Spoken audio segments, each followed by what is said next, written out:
Are you stuck with your story and don't know how to get unstuck?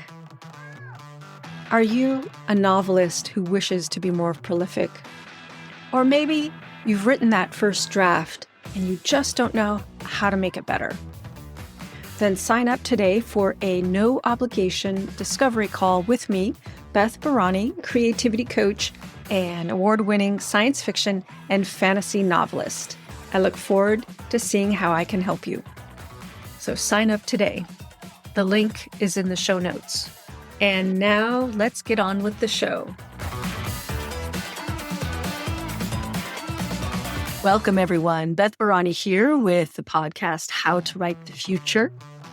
In this episode, I'm going to talk about the number one tool for choosing world-building details for your story and worldview and a few tips about time travel.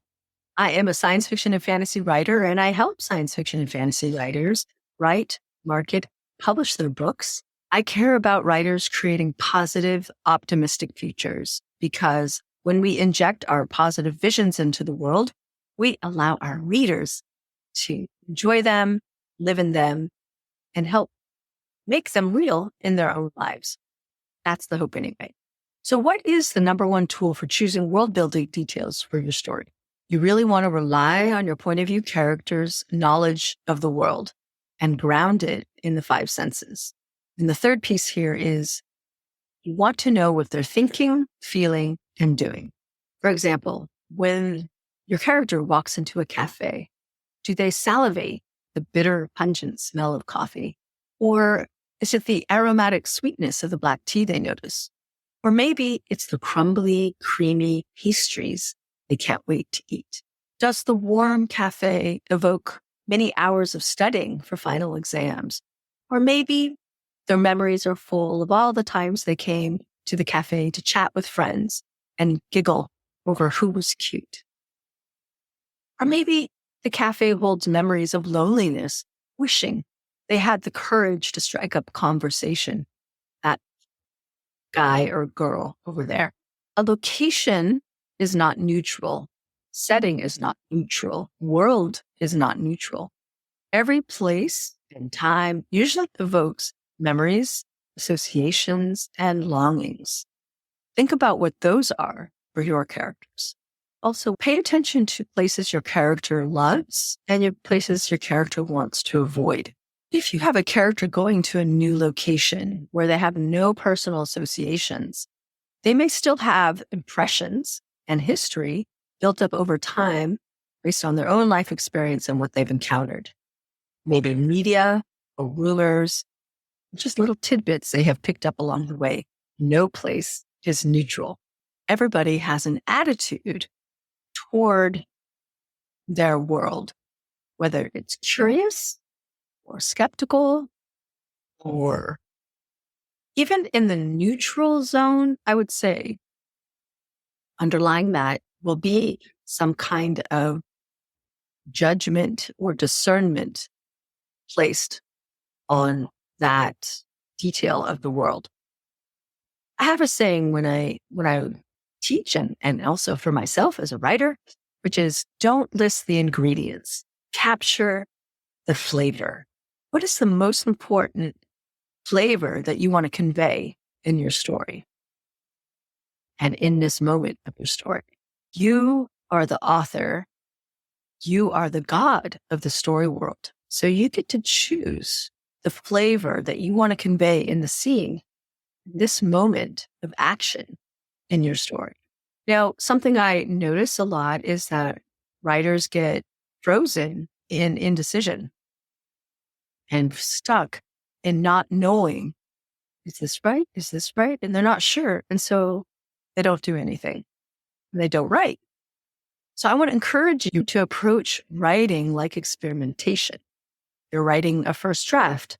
Even in revisions, I do this. I remind myself, I'm going to try it this way. I'm going to try it that way. And I think about take 1, take 2, take 10, take 20. Just keep trying new things until you find the one that makes you buzz with excitement. So try different ways, experiment, play, Be in a place of curiosity and try it many ways. Above all, evoke emotion. To shape things up, when you're working on a scene or trying to decide world-building details, take risks. Be silly, be serious, be mysterious, be sensual. It is really in this playful space that you will find what works for you, that you will find your voice. Our job as storytellers is to evoke emotions. And writing novels is such a wonderful, wonderful medium for evoking emotion. Because unlike TV and film, those visual mediums, we can go beyond the sense of sight and show, of course, what our characters see, but also what they smell, what they hear, what they taste, what they feel through the body, which is actually quite a lot of senses, and what they are experiencing on a spirit level, spiritual level, soul level, and what they're experiencing in that emotional level, which is entirely shaped through culture. Now, I want to talk a little bit about worldview and what I mean by that. What I notice for a lot of authors is they will put a character on the page and move them through a scene going after a goal, but I can't really tell who they are because I really don't know what they believe. And I don't really understand their attitude towards the situation because it is not showing up on the page.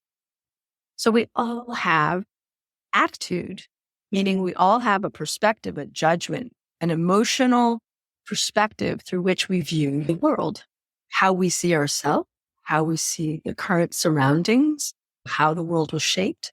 That's all worldview. Maybe when you were a child, you drew a picture of your family and you drew some other elements in the picture, like the sun, maybe in the earth, and maybe a tree.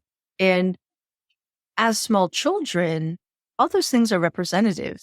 How you represented the people and yourself and where you put the items of nature, those are representative of the perspective of that child right then.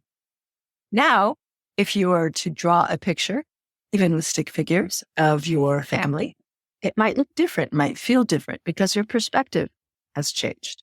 So our worldview is really our mental map of the world. And consciously and unconsciously, we have placed what's important to us in certain places and what's not important to us. Imagine at the edges of the map, what's important to us, maybe the center of the map, within reach. The way we see the world is shaped by so many factors.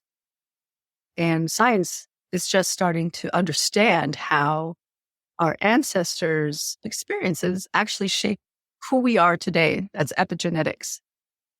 We have the natural world shaping us. We have our family of origin shaping us, our peer group, the media we consume, and how we think. All these things shape the worldview of you, of your characters. I would say most of it is unconscious. Some of it is conscious. And as an author, since you're the god of your world that you're creating, you get to decide your character's worldview. So put some time into this and ask them their opinion about the world, about the state of the world, about where the world is going and where the world came from and how it got there. And then ask them, how do they feel about their future, about their present? What's important to them? They had to prioritize their values. What would they be? This all shapes your character's worldview. Now, here is a special short note about time travel. If you're writing time travel, then you need to figure out how and why it works. If your story is fantasy based in time travel, the rules can be different and maybe based in magic, which you get to decide. If you're writing science fiction, then your audience will expect you figured out ways around the paradoxes that our modern readers will know, like the causal loop, and explain them within the logic of your story world. Above all, have fun with world building. Whether you start with your characters to discover your story world, or you start with the world and add your characters, World building can be a wonderful process of discovery as we create our compelling and engaging worlds for our readers. Write long and prosper. Science fiction and fantasy writers, sign up for your no-obligation discovery call and get clarity to your writing process and finish your book.